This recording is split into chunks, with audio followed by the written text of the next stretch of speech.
So ಇನ್ನು ರೈತರ ಜೊತೆಗಿನ ಸಿಎಂ ಸಭೆ ಇನ್ನೂ ಕೂಡ ನಡೀತಾ ಇದೆ. ಅದರ ಇನ್ಸೈಡ್ ಮಾಹಿತಿ ಟಿವಿ9ಗೆ ಲಭ್ಯವಾಗಿದೆ, ನಿಮ್ಮ ಮುಂದೆ ಇಡ್ತಾ ಹೋಗ್ತೀವಿ. ನೋಡಿ, ಕಾರ್ಖಾನೆಗಳು ತೂಕದಲ್ಲಿ ನಮಗೆ ಮೋಸ ಮಾಡ್ತಾ ಇವೆ ಅಂತ ಹೇಳಿ ರೈತರು ತಮ್ಮ ಅಳಲನ್ನ ತೋಡ್ಕೊಳ್ತಾ ಇದ್ದಾರೆ ಸಿಎಂ ಸಿದ್ದರಾಮಯ್ಯ ಅವರ ಮುಂದೆ. ಸಿಎಂ ಜೊತೆಗೆ ನಡೀತಾ ಇರುವಂತಹ ಸಭೆಯಲ್ಲಿ ರೈತ ಮುಖಂಡರು ಹೇಳಿದ್ದಾರೆ, ನಮಗೆ ಒಂದು ಸರಿಯಾಗಿ ಬೆಲೆ ಕೊಡಲ್ಲ, ಅದ್ರ ಜೊತೆಗೆ ತೂಕದಲ್ಲೂ ಕೂಡ ಹೊಡಿತಾರೆ. FRP ದರ ನಿಗದಿ ಮಾಡುವಾಗ ಕೇಂದ್ರ ಅವೈಜ್ಞಾನಿಕ ಕ್ರಮಗಳನ್ನ ಅನುಸರಿಸಿದೆ. ರೈತ ಮುಖಂಡರ ಪ್ರಶ್ನೆಗೆ ಸಿಎಂ ಸಿದ್ದರಾಮಯ್ಯ ಕೆಲವೊಂದಷ್ಟು ಉತ್ತರವನ್ನು ಕೂಡ ಕೊಟ್ಟರು. ಸರ್ಕಾರದ ವ್ಯಾಪ್ತಿಗೆ ಬರುವ ಸಮಸ್ಯೆ ಬಗೆಹರಿಸೋದಕ್ಕೆ ನಾವು ಸಿದ್ಧರಿದ್ದೀವಿ, ಆದರೆ ಕೇಂದ್ರ ಸರ್ಕಾರ ಪರಿಹರಿಸಬೇಕಾದ ಸಮಸ್ಯೆ ಇದು, ನಾವು ಹೇಗೆ ಈಗ ಇದರಲ್ಲಿ ಮಧ್ಯಪ್ರವೇಶ ಮಾಡಬೇಕು ಅನ್ನುವಂಥ ಒಂದು ಮಾತುಗಳನ್ನು ಸಿಎಂ ಸಿದ್ದರಾಮಯ್ಯ ಈ ಸಂದರ್ಭದಲ್ಲಿ ಹೇಳಿದ್ದಾರೆ.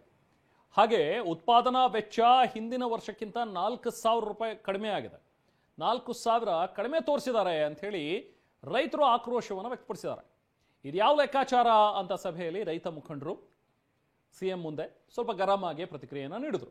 ಒಟ್ಟಿನಲ್ಲಿ ಇನ್ನೂ ಕೂಡ ಮೀಟಿಂಗ್ ಆಗ್ತಾ ಇದೆ.